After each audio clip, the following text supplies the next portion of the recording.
Today I'm sharing 3 recipes with you. If you're new, I'm Amy. I'm a wife and a mom to 2 young kids, and I love sharing what I'm cooking over here in my kitchen. Today these recipes are going to take less than 35 minutes. One takes like 15 minutes, so they're super quick. And I like quick, easy, but also very tasty and filling meals. So let's go ahead and get started. Tonight for dinner, I'm making a sheet pan meal. So it's going to be gnocchi. I have 2 pounds here. I'm going to see if I want 1 or 2 pounds.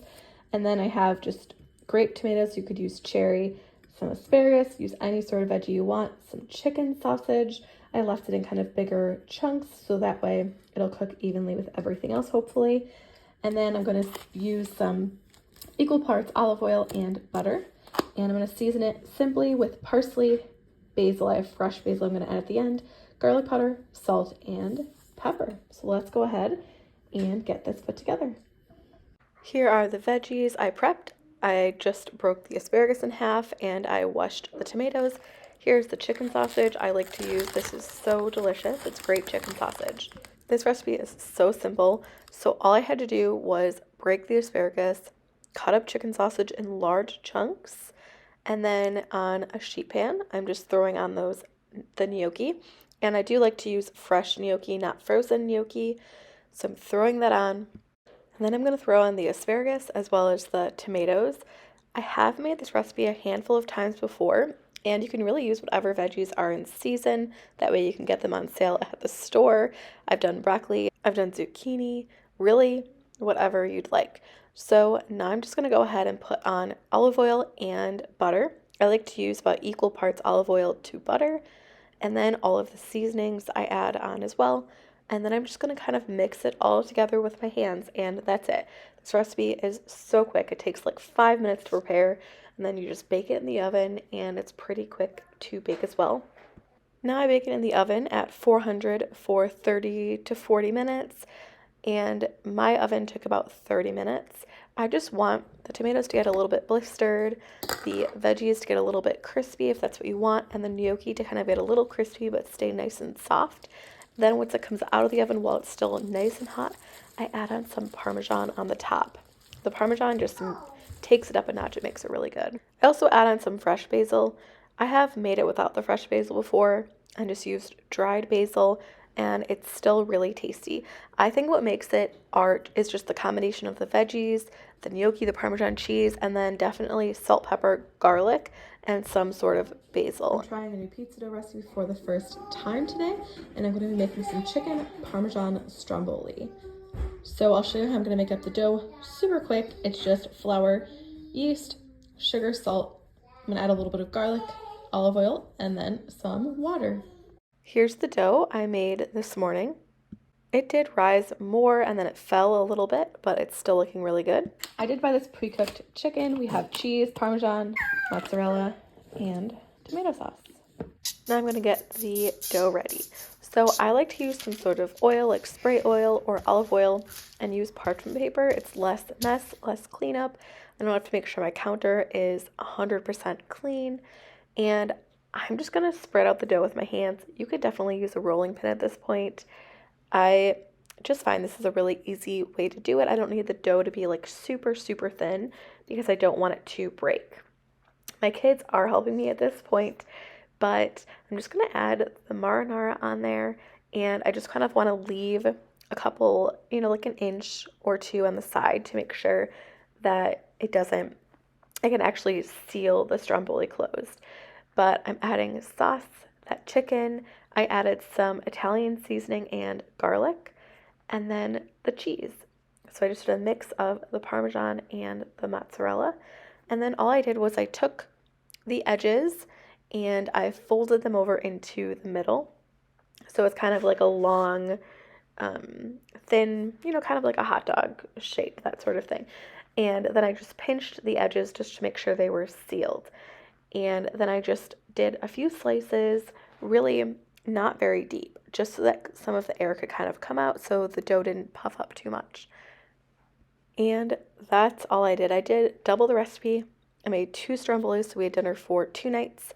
And then I baked it in the oven at 400 just until It got a little bit golden and the dough was completely cooked. It did take about 20 minutes, but I'd say definitely check on yours starting about 15 minutes. And then for a side, I'm gonna do cheesy broccoli. I make this all of the time. It's so simple. So it's just broccoli. I buy it pre-chopped and just chop it smaller. And then I just use cheese. I like to use Velveeta, and sometimes I'll add a little bit of Parmesan. So what I do is I cover the broccoli with, I put in about a tablespoon of water, cover the broccoli with a kitchen towel, cook it for 2 or 3 minutes, take it out, add in the cheese and usually a little bit of milk, and I season it with salt and garlic. Put it back in the microwave for another minute just for the cheese to melt, and it's done. So here's the Stromboli. I made some salad, and then there's that cheesy broccoli, which I'm just going to mix up.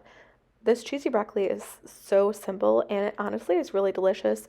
The Stromboli was amazing. We all loved it. I'm definitely thinking about making it again, and I am going to make it again.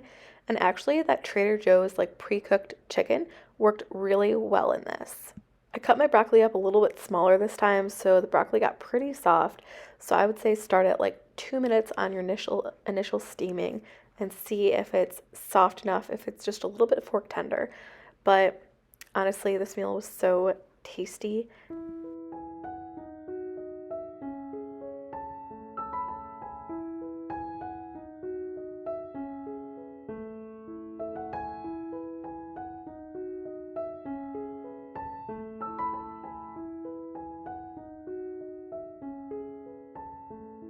The final recipe I'm making for this video is a super quick and easy ramen stir fry. I make this pretty regularly. It's so simple. So I chopped up the broccoli earlier in the day just into bite-sized pieces. I'm using edamame and then all of those kind of sauces.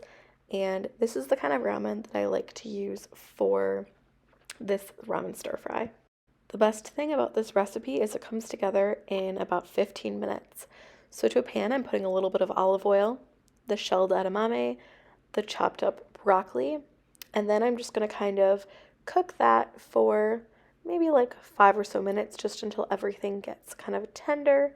And since I have broccoli, I'm actually going to go ahead and steam it. So I'm just going to add a couple of tablespoons of water and then put the lid on.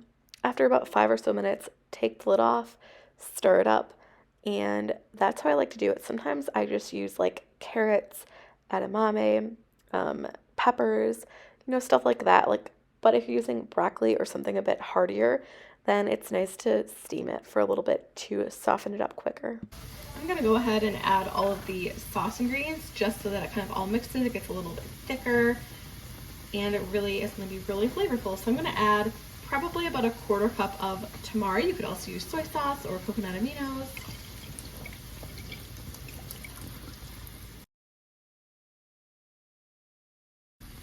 I'm gonna add just a little bit of sesame oil, probably half a teaspoon. A little bit of sriracha. We don't want things very spicy just because we have young kids who wouldn't like spice, but if you want more, add more. Some ginger. You could use fresh if you have it. And then I'm gonna add a couple teaspoons of honey. You could use sugar or brown sugar. Actually, I'm completely out of sugar. So I'm actually gonna add a little bit of garlic also.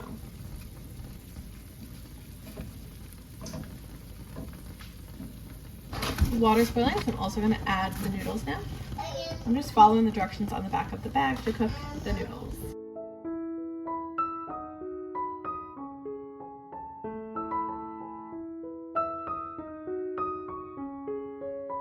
And then once the noodles are cooked, I'm adding it into the sauce and the veggies, giving it a really nice stir. And then you can add green onions. That's really good on top, as well as some sesame seeds if you'd like, or just serve it like this. Super quick and easy and a family favorite. Thanks for watching. If you enjoyed this, go ahead and give it a thumbs up and subscribe if you're new. I will include other videos for you to watch on the screen, so go ahead and click on those. I'll also include a few in the description. I'll see you next time. Bye.